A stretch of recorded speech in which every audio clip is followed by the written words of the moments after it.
They treat you like a cat. Kapag ang mga pusa ay hindi natitreten sa ibang pusa, magpapakita sila ng affection gaya ng rubbing at pagtulog ng magkatabi.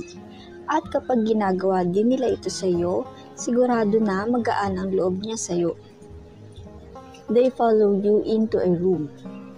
Kung palagi kang sinusundan ng pusa mo, kung saan ka man magpunta, ibig sabihin gusto niya nakasama at katabi ka niya palagi. Isa pang dahilan ay dahil naku-curious siya sa mga ginagawa mo. They come to your bedroom while you're sleeping. Ang ilang mga pusa ay natatakot sa mga tao dahil sa size nila.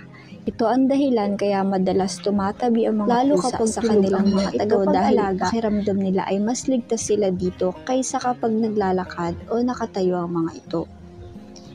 They blink their eyes slowly.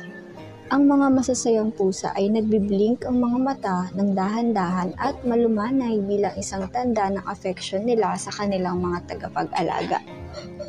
Kneading. Ang kneading o pagmamasahe ng mga pusa sa kanilang mga owners ay isa ding tanda ng kanilang pagmamahal, comfort at affection sa mga ito. Showing belly.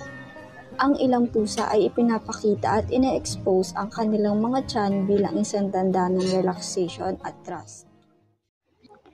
So ayun lang po muna para sa video na ito. Sana'y nakatulong ito para sa inyo at sa inyong mga alagang pusa.